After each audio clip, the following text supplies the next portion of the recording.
afternoon. It's Friday, the 16th of June 2017, just after 1 o'clock. Welcome to UK Column News. I'm your host, Brian Gerrish, with me in the studio, Mike Robinson. And we're delighted to be joined today by David Scott, who'll be reporting, of course, from north of the border with Northern Exposure. And we've also got David Ellis from Strategic Defence Initiatives. I'm just going to say, I'm aware there's a problem with your mic.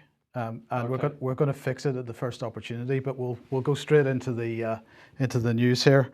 What have we got? Well, the latest numbers that are starting to appear over the Grenfell thing. It is 100 possible, but according to Lily Allen on Channel 4 News, 150 possible. But the mainstream media not commenting on this. They're sticking with the official figure, which is 17. If you get a chance to have a look at this interview that Jon Snow did with Lily Allen on Channel 4 News last night, she is pretty critical of the way that the mainstream media is playing down the numbers of casualties in this. It's pretty clear that a lot of people did not get out of the building. But the mainstream media playing down the situation. Somebody said to me earlier on today, Brian, or maybe David Scott is the best person to ask about this, but somebody said to me earlier on that when the event is genuine, they play down the casualty numbers, because obviously there are more implications for the officials involved if the numbers are higher. I can't really explain why they insist on doing this. It's very strange. There was a woman from the area who was interviewed on, I think it was the BBC, and she was talking about potentially 50 children being casualties, being fatalities, and perhaps as many as 200 total residents killed in this. Why, I could only speculate as to why the media is still fixated on numbers in the teens, and without admitting that it's in fact going to be very much worse than that. The nature of the event meant that very quickly the fire plan that is standard practice for dealing with high-rise blazes was clearly not going to work because of the failure of the cladding and the very rapid fire spread. So someone on the ground had to take the decision to bin the plan and react to what they were seeing in front of them. And as so often in the case with new and unusual situations, somebody instead stuck to the plan. They kept it to the book. They played it by the book, and they played it wrongly by the book because they felt unable to really just heads up and decide what the appropriate response was to the situation they had in front of them, which was abnormal, as the cladding performance was abnormal. Yes. Right. Well, we'll comment a bit more on the mainstream media coverage of this, because this is the Telegraph saying he survived Assad only to be killed in a tower block in London. First victim of Grenfell fire is Syrian refugee Mohammed Al-Haj Ali, and they say that he was a civil engineering student from West London, separated from his older brother Omar on the stairs as they tried to escape, and that his family friend of his, Abdulaziz Al-Mashi, who is the co-founder of the UK-based Syrian Solidarity Campaign, they quote him extensively and so on. And the point here is that really the media here taking advantage of the situation to twist the story to become an anti-Assad hit piece, really, and that's a bit unfortunate. Well, I think it's despicable, Mike. We are just seeing really horrible things being done in the press at the moment. I mean, to not tell the truth is probably one of the worst things. But every single article, there's some sort of political spin, which is trying to put the government's line across. Yeah. I'm going to come on to this in a bit, in a moment, where we're going to be talking about some of the things that the Grenfell Action Group had to say. And I think there's some really astonishing things to come out of that. Right, and just finally to mention that, well, the Queen and Prince William have visited today I'm not certain what they can do really, other than just offer condolences. Well, Mike, we've got to say at least they did turn up and talk to residents, and from what I've read in the press, so I'm going to say I think it's true, but whether it is or not, that the Prime Minister didn't take the time to actually speak to residents on the ground. So at least the Queen has done that, and that takes some courage to do, because obviously these are very distressed people. Okay, well, look, we're going into your section now, so and this is live, folks. So while you're doing that, I'll fix your microphone. Okay. So you go ahead.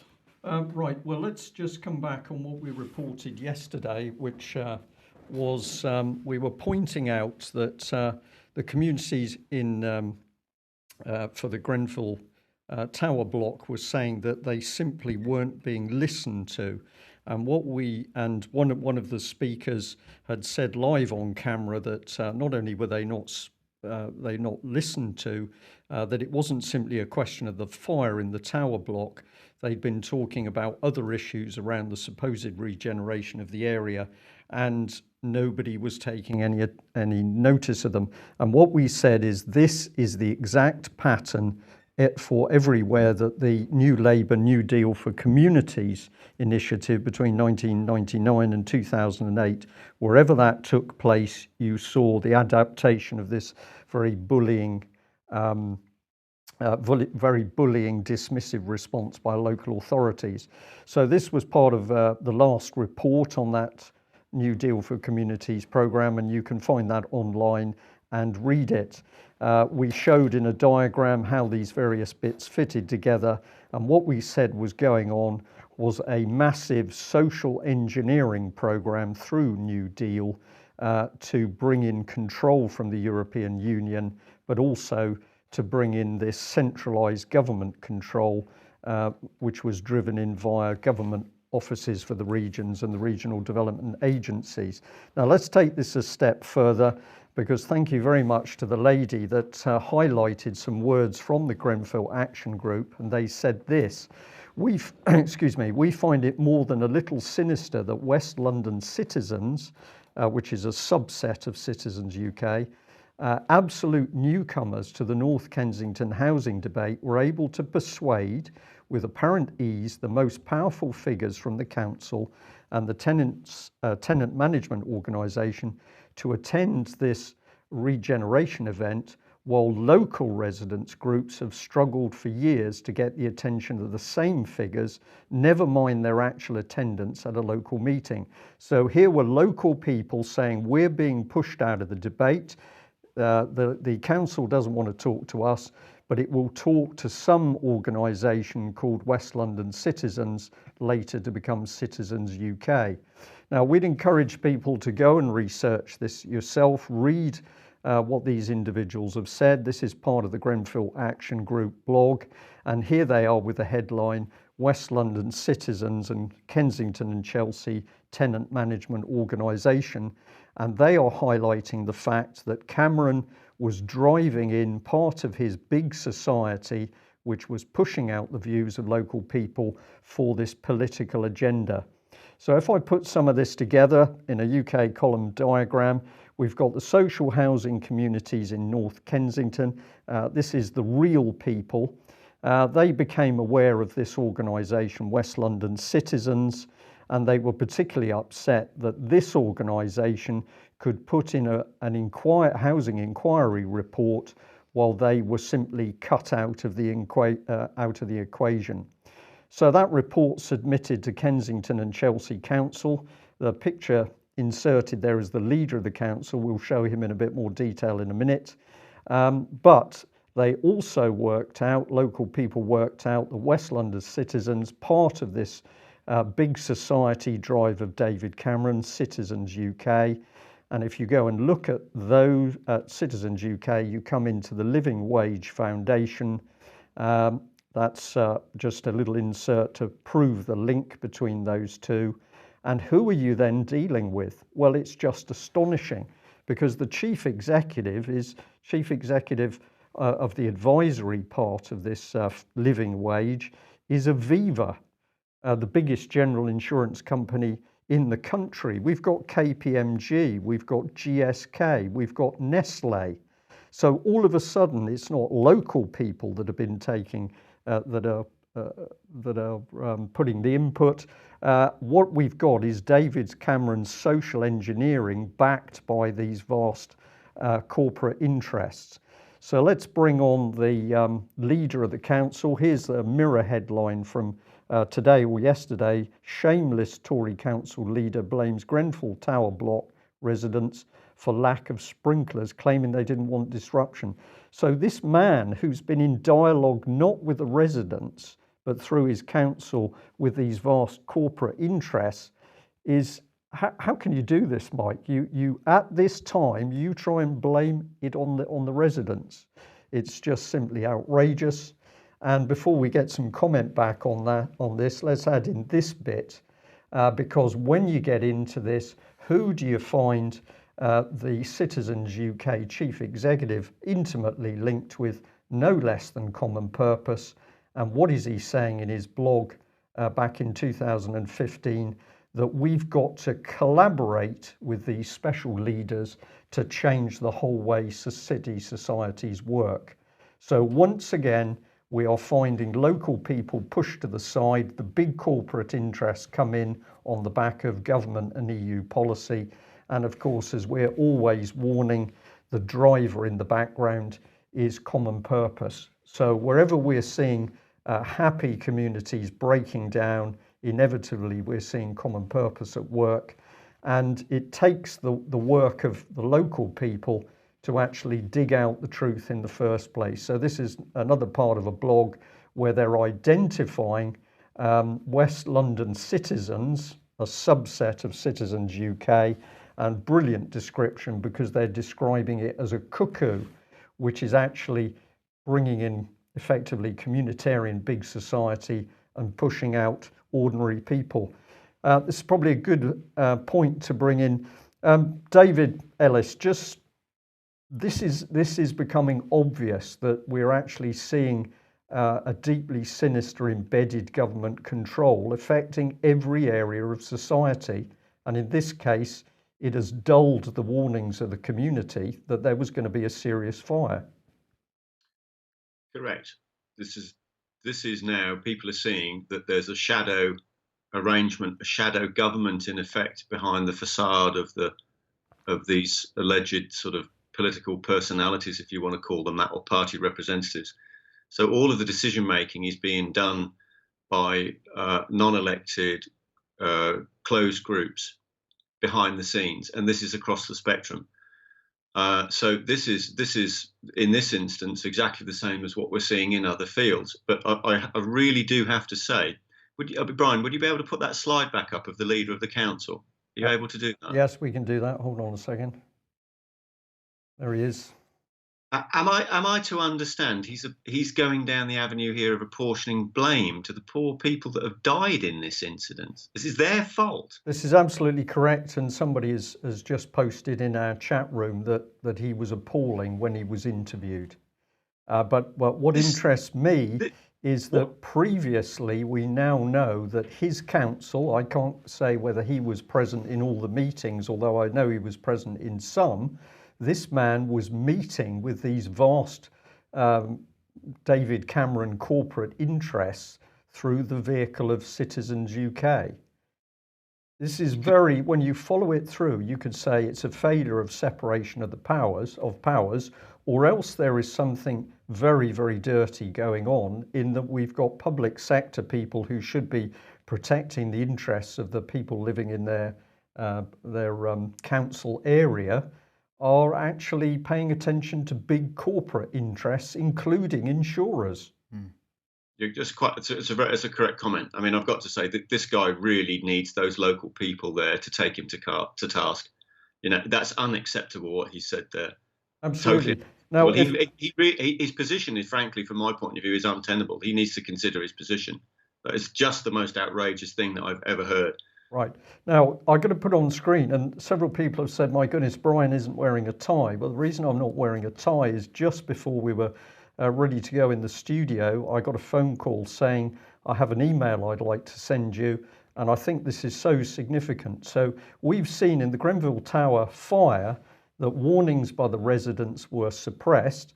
Well, this is a copy of an email that was sent into Sheffield City Council a matter of hours before the Grenfell fire, and it provided an attachment which listed out the cases and risks of fires in these sorts of tower blocks and other council property. So here's the email, basically saying, note the heads up of the warning. And this was part of the attachment. Now on the left, this is giving information about fires at various locations.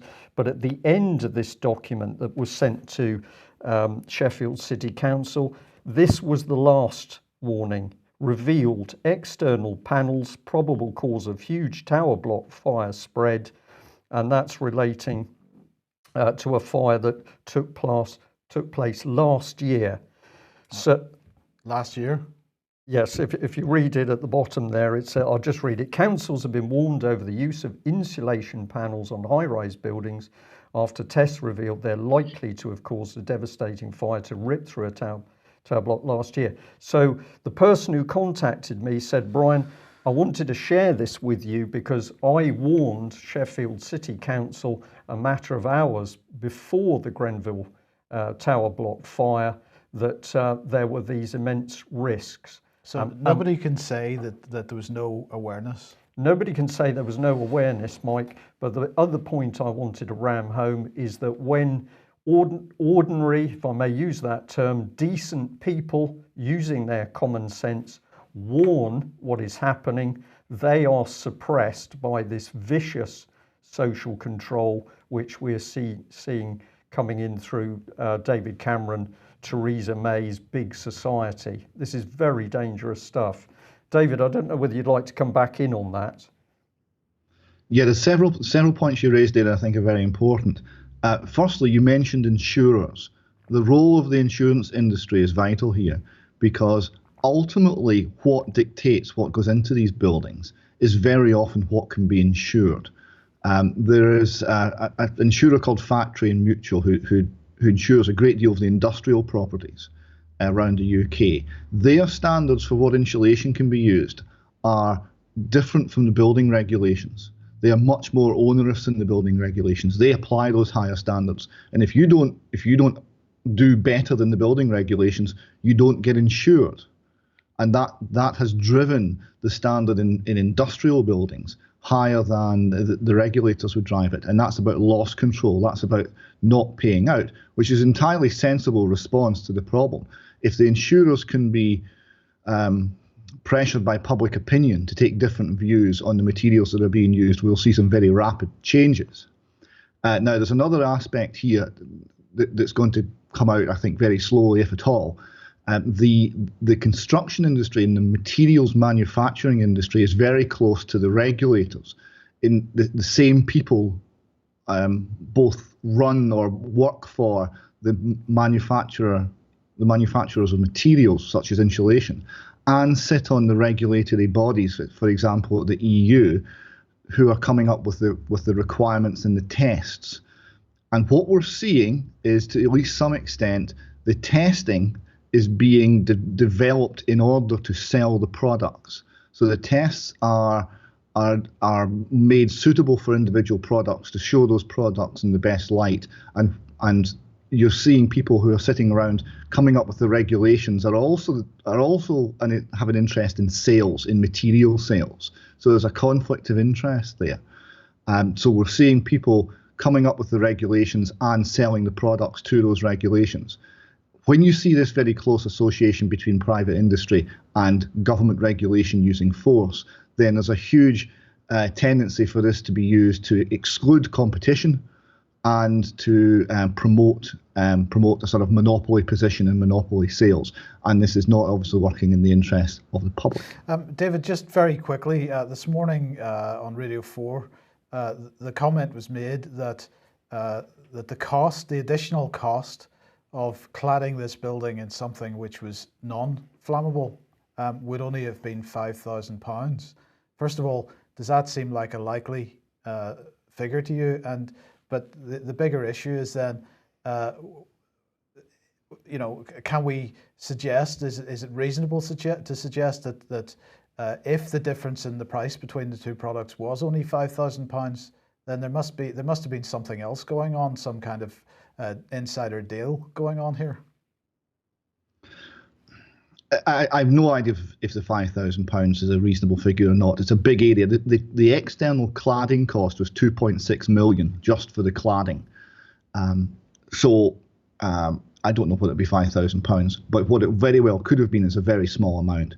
There are not huge price differences between materials which are inherently fire safe, like rock wool, and the materials that we use. Now here it's the outer cladding that's of particular interest in this case, although the whole construction is an issue. But the outer cladding, similar materials were available with very inert mineral fibre core rather than a polyethylene core, so things that would be inherently fire safe and fire resistant. So these materials were available, and they were available at an economic cost. So this was not an inevitable consequence of undertaking the work. This was a consequence of using the wrong materials in the wrong place. Okay, well, I think that leads on nicely to the fact that if the views and opinions and warnings of the Grenfell residents was suppressed, what we're really talking about is suppression of free speech. Yes, David, we've got a number of articles here, and this one here from Haaretz declaring war on academia. And you're concerned about how free speech and debate is being controlled at the moment? Very much so. We're seeing this all across the globe. Now, this one in Israel I thought was particularly interesting, because what we're seeing is the right wing in Israel using the same approaches that the left wing in Britain and America and Canada has been doing for decades to silence free speech at universities. So what they're saying is, well, we're going to introduce a code of practice about what is right, what is sayable, what is acceptable from professors. A new ethical code of practice. The ethical code of practice. So if you have the wrong opinions, if you say something that they don't agree with, you're not wrong. You're not in error. You're not opening up an area for debate. No, you're unethical to even say this. This is how the left in British universities, and particularly Canadian ones, has been shutting down debate because people get no platform. The left's cry is you're racist, you're homophobic, you are against women, you're against Muslims, you're against something. So you must be silenced. So you're not allowed to speak at all. Here you see it coming from the right in Israel. So if you are taking the wrong political stance, as they see it, regarding the occupation of the West Bank, regarding boycott, divest and sanctions campaigns against the Israeli government, if you say or do or associate yourself with any of these ideas, then you are behaving unethically and you'll be shut down and disciplined, presumably, perhaps sacked, because of your unethical behaviour. So it's silencing debate, it's silencing any sort of opposing ideas being expressed, or ultimately being considered. And so we can follow this on with a couple of headlines here. A Canadian university professor under fire for what is being described as a rant on political correctness. And Toronto University caves to students who are demanding anti-PC prof use correct gender pronouns. Now, I really encourage people, if they're not familiar with this gentleman, his name is Jordan Peterson. He's a professor at a Canadian university, I think in Alberta, and he is formerly from Harvard. He's a psychology professor and a very, very fascinating intellect. And he's speaking out. In fact, he's drawn the line in the sand as he sees it at some laws which are currently going through the Parliament in Canada. Now, these laws are not simply to say what you can't say. They are to compel speech. They're telling you what you must say. So if you refuse to use someone's made-up gender pronoun because they regard themselves as some sort of strange gender that's all to their own imagination or view or whatever, and you don't agree with that, and you think they're a he or a she, and you refer to them as such, the law that's coming forward will actually criminalise that. You will be fined initially, And once the fine's administered, if you refuse to pay the fine, you can go to jail for contempt of court. And he's pointing this out, and he's saying he will not comply with this.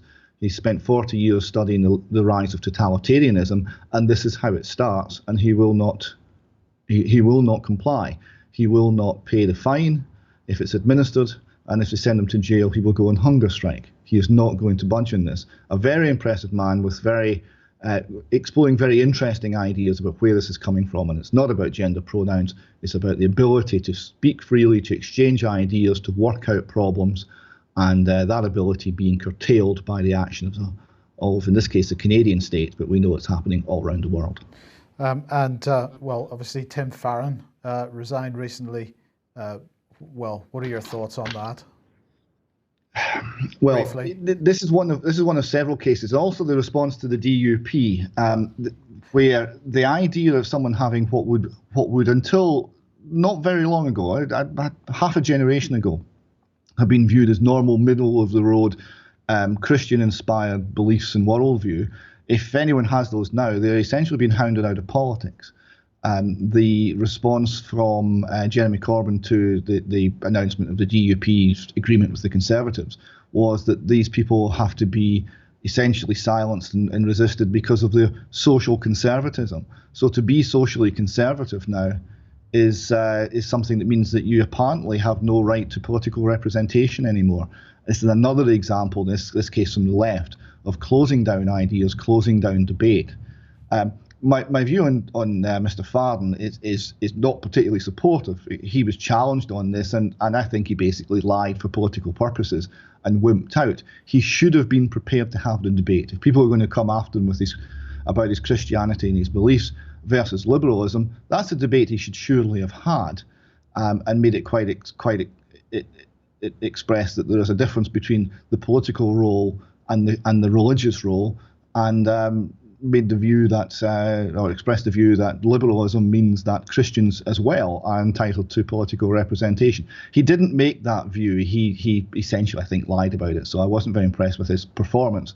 But it is interesting to note that the reason given for his removal from office was Christian faith. One of the things that staggered me about this Independent article about the DUP, the headline is, "I'm an Irish woman who grew up in the safe DUP seat. Britain is in for a shock." And it's an opinion piece, but nonetheless, one of the early comments is they believe in this, they believe in that. They even don't believe in global warming, and yes, which is a belief. Well, at least they're recognizing this is entirely a matter of belief now. Yes. So there we go. Yeah. Okay. Yes, the lack of belief in global warming. The links, there's a list of crimes that are held against the DUP. Being anti-abortion is very high in the list, and ignores all of the damage that is doing to our society and to the unborn child. Taking a traditional view of marriage is held up there, and indeed not believing in the new faith of global warming is held up there. Alleged links with terrorist organisations tends to come quite far down the list. It's not so important. If I may just add a bit on that before we move on to the subject of defence and military matters, isn't it interesting that Farron is saying, well, I can't be part of the Lib Dems as a Christian. So we're getting from that statement that in his view, the Lib Dems themselves cannot be a Christian organisation. And of course, we've had the British government under Labour, if I remember the date correctly, might possibly have been at the beginning of Cameron's reign, approving Satanism for use on board British warships. So we've got a British government that now is saying, well, Satanism is fine. You can talk about that. You can practice that in the military. But we're now at the stage where we don't want Christianity, and I'm going to say in any of the mainstream political parties, because this is counter to the political correct discussion, which you've just previously highlighted with respect to the man in Canada. So we are now seeing a complete inversion, in my opinion, of morality. And one of the things that we know is coming along in policy is the drive for a one world religion, This is going to be the melting pot where anything goes. You can be Christian, Muslim, pagan, Satanist, Luciferian, whatever you like, but that one world religion will be approved as part of the UN agenda. This is something deeply sinister, David. Just a brief comment at this stage. I think we'll have to keep it for another time, but this is something deeply sinister which is coming to the surface now through our governing system. Deeply sinister. Yes, Christianity is defined as bigotry. Satanism is defined as diversity. So there you go. There is, of course, a reason why they're particularly singling out Christianity for attack. I've got here a quote from an 18th century Scottish glassite theologian from the Perth area. He said the coalition between church and state is essentially inconsistent with spiritual Christianity. I think he was right then. I think he's right now. Okay, thank you for that. Well, let's chop across to the subject of defence, and we're just going to drop this one in as a bit of black humour because we've got a Ford aircraft carrier. This is Gerald R. Ford, and massive ship. Just highlight these two figures on the front of the flight deck. So absolutely vast ship. It's cost $13 billion so far. But it can't actually launch aircraft properly, despite the fact that they've apparently spent nearly a billion on simply the catapult system. And I was intrigued in the Bloomberg article that we've used here that they say this is due to sort of digital matters. They talk about digital and fundamental, so I presume it's a digital fundamental problem. David Ellis, this seems to be just the nation to produce an aircraft for the British aircraft carriers. That'd be the F-35B, of course, which we're hoping will arrive in a material form, but it's having a few snags. Just before we move on to the subject of EU military unification, what is going on? Well, that's a really good question, isn't it? You know, as if the plane itself and the whole project isn't turning into like a bucket of bolts or something or other. We've got this catapult launching thing. So it's quite ironic, really, because we've had this problem with the two carriers, the Queen Elizabeth and Prince of Wales. So as if the whole program from start to finish with adopting a French design and the drama with the reactors and Rolls-Royce and this continual meddling, delays, costs, and so on and so forth. The original envelope was that they were going to be catapult-launched F-35s. That decision was changed. And in changing that decision, there are two things happened. There was a huge penalty, a huge amounts of extra costs issued onto the MOD and the budget of the project because of flip-flopping between the variations between the B and C F-35. But more importantly, here in Rugby, Converteam, who were making the catapults, British company, well-established, 100-year-old British company, ended up losing their factory here in Rugby, and it went to GE. General Electric. General Electric. So in this whole process here, and I mean, this is what's really ridiculous, is of course, is that steam catapult system was invented by the British and was used on our Royal Navy aircraft carriers, you know, quite successfully for many, many, many decades until we lost the old Ark Royal, not the one that was scrapped under Cameron in 2010. That fixed wing capability went. So all that technology all went with it. It was all British system, and now we've got a kind of business as war syndrome opening up with all this because it's just an utter nonsense. The agenda isn't about making ships and making aircraft. The agenda is something completely different. Which is big profit for that defence industry. Okay, well, let's move on to the danger of the EU. Now, I've got four particular slides that you prepared here. If I just roll through them, we can come back to any of them individually for you to take us through the meaning. But I've got the Bruges group here saying that the government agrees to EU military. That's a pretty significant headline from the Bruges group. We've got this one here which shows General Lord Richards and William Hague at Lord Ashcroft's party in his new club. And this one, composite, I've got Get Britain Out, who are claiming that Brexit is still on track. And that's being written by former Vote Leave Chief Executive Matthew Elliott. And then coupled with that, we've got Get Britain Out showing... Federica. Yes, thank you very much, Federica. And the headline is Exclusive, Britain is sleepwalking into joining an EU army. And that actually has also been reported in the Express, which is listed underneath. Actually, I can call that one on. We can have a look at that in a bit of detail. So where would you like to start? Would you like to start with Miss Mogherini and sleepwalking, or should we hop across? Right.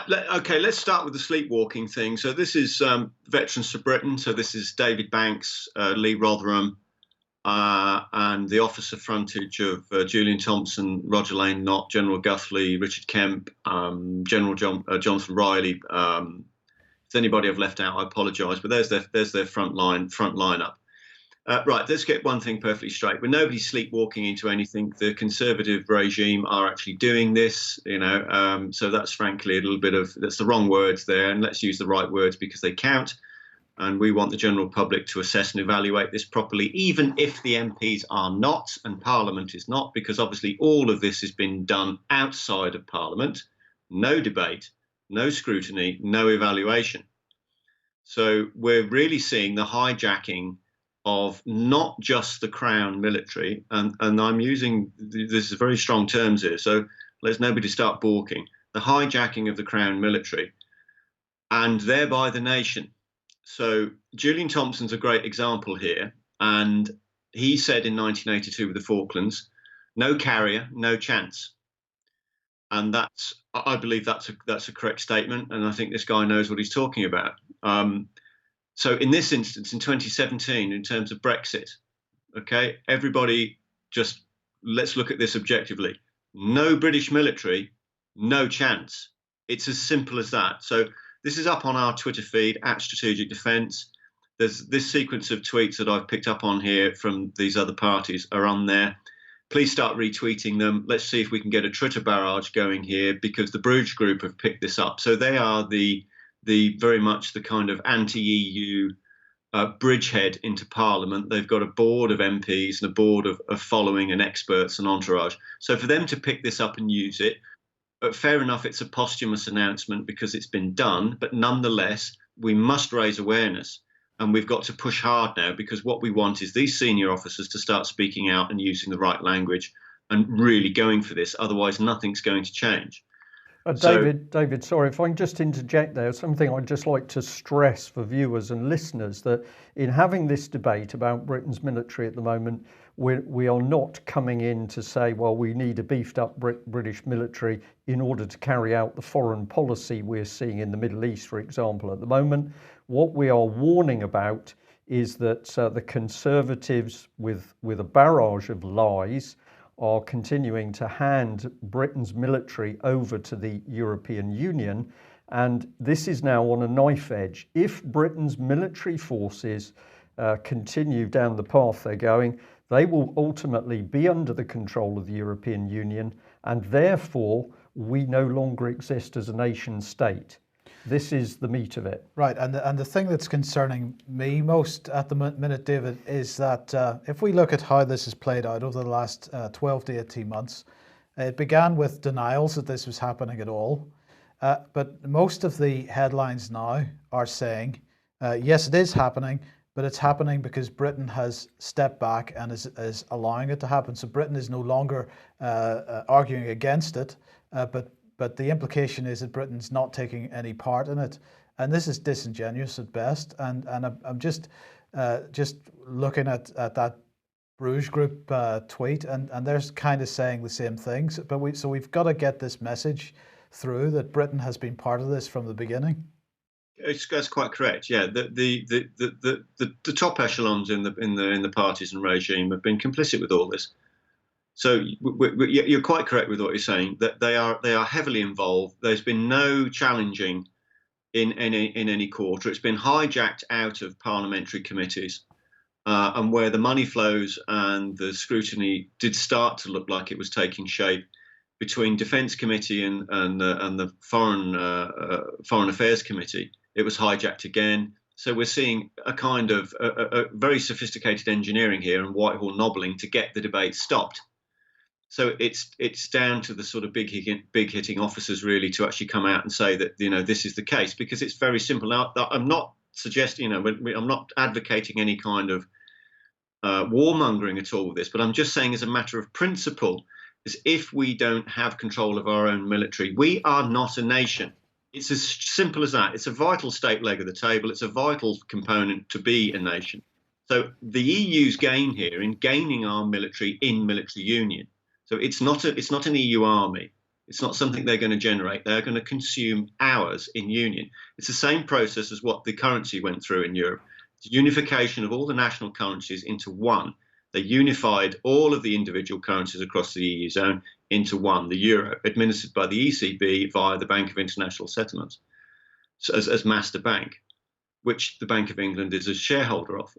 So we're going to see the same process here with national militaries across the EU zone being unified into one force. So this is then the debate, obviously, what's that going to do? Is the same as what our military would do as if we retained it. So that's a very separate debate, and I'm not entering into that. I'm saying just as a matter of a fundamental, we don't stop this now, we will not just lose our military, we will lose the budgetary control, we'll lose the policy control completely, we'll lose the capital budgets and the operational budgets of what it would do, and the EU will decide where all that money is spent and on what. And of course, as David already said earlier on, with one of the other facets he was seeing in another field, of course, this is a complete stitch up, because what you'll see is that parties that are directors within defence companies sit on the scrutiny panels and the advisory panels to the EU to tell them where to place the contracts.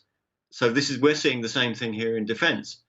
So for these guys here, Veterans for Britain and the Bruges Group, to be now putting this up, everyone has got to leap on it. It's a vital issue. There will be no Brexit if we don't have a military. It's as simple as that. And what Theresa May is doing is surrendering it without a debate.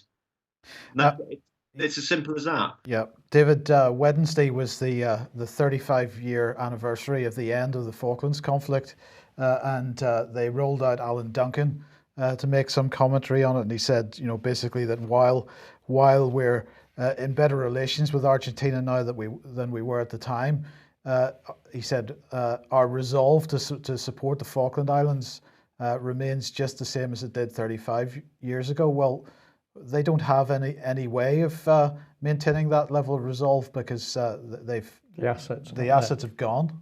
Yeah, completely. Yeah, there's absolutely there's no chance. That's a nonsense. There's quite a few senior brass said that that the islands are vulnerable as it stands at the moment, and I can see a lot of counsel with what they're saying. I mean, Alan Duncan's a good example there. Really, I think now's probably the time, Brian, for you to invite David Banks on the show. And get him to talk about apparently this communication that's going between committees that's involving Alan Duncan. I think that's quite an important issue, but he's got the first-hand information on that, and I think it would be good if we went straight to source and got him to talk about that. Okay, thank you. Okay, will we run through this one? I think we should. Okay, well, unaccompanied children. Let me just get to where I need to be on this. This week, the UN Migration Agency joined what they described as civil society and UN initiative calling for global compacts to protect migrant children. So they want to see global compacts to protect migrant children. They're saying with intergovernmental discussions heading up to the global compacts on migration and refugees currently taking place, all parties must work together to address the needs of migrant children consistent with their human rights. And so a few days ago, the Global Conference on Children on the Move, which took place in Berlin, the UN Migration Agency joined more than 20 other United Nations and civil society organizations, and they say they did that to unite around the rights of children, especially rights on the move. Well, what did William Lacey Swing, the Director General, say? He said, "We want to ensure that child migration is always in the best interests of the child." That's a spectacular statement, Brian. I'm silent, Mike, because I don't know what to say on this subject anymore, because it's just obvious that what we're told is always the direct opposite of what's going on. Well, but to ensure that child migration is always in the best interest of the child, there's, again, with this meeting and with these types of meetings, there's no discussion of the causes of the problem. There's no discussion of why these children are in the position that they are. moving halfway across the world. They are dealing with the symptom rather than with the cause. And let's just bring Tim Farron back into this, because he's disappeared from the leadership of the Liberal Democrats Party, but he still has a lot of questions to answer over his calls to continue bringing unaccompanied child migrants from Syria to the UK in the full knowledge that there's no protection for them here. So he still has questions to answer. And this situation doesn't get any better. We're finding more and more evidence now of children being stolen into the sex trade and also into the organs trade, and this needs to stop. Absolutely. David Ellis, just 30 seconds to close, as you like. Yeah, Brian, could you put the slide back up of William Hague and General Richards? Should be able to. Where are we? There we. Great. Okay. If everybody can just think back when William Hague was leader of the Conservatives, he ran a campaign to keep the pound and stay out of EU currency unification. And we've got General Lord Richards here, heavily sort of campaigning, written a lot in the Times. We were lucky to have a sort of dialogue with him at the start of Brexit to do with this number 10 letter that Cameron had appended his name on without authority, so he took his name in vain, along with a lot of other officers.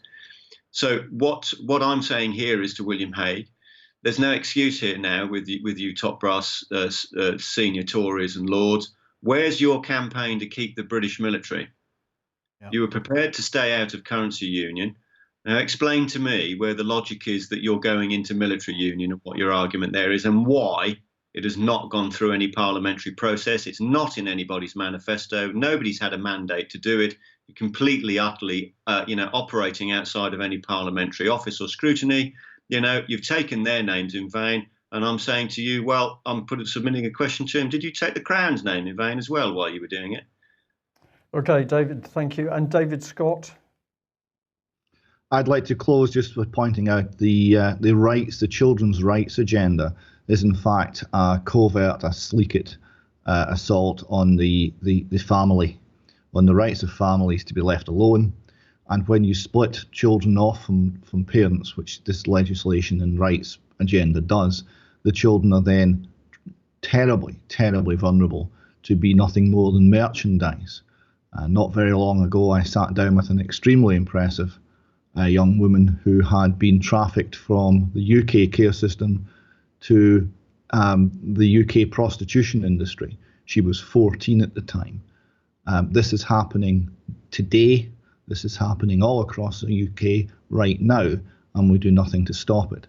That's why we need to be concentrating on families and genuinely looking after children, because without that protection, they are prey.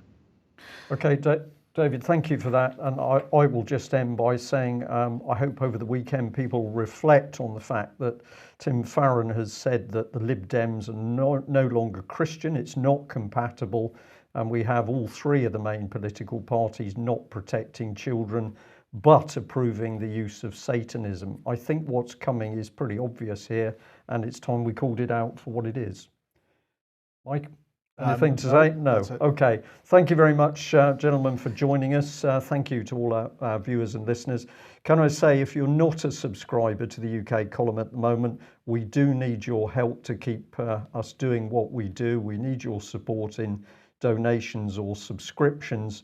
So if you've been watching UK Column for free, you like what we do, you value what we do, we need your support with those subscriptions and donations. We simply cannot do this on Fresh Air, and everything we do costs money, whether it's keeping the studio running, but increasingly it's paying other costs. If people want to come and give us information, valuable information, they can't pay for their travel. We can't set up meetings. We do try and help people. We're grateful for all of the money that's come in when we've been trying to help particular cases. That's very much appreciated. But here we are as the UK Column. We think we're still central to exposing what's really taking place in the United Kingdom today. If you want to see us continue, we need your financial help in those subscriptions. Thank you very much. Bye-bye. Bye-bye.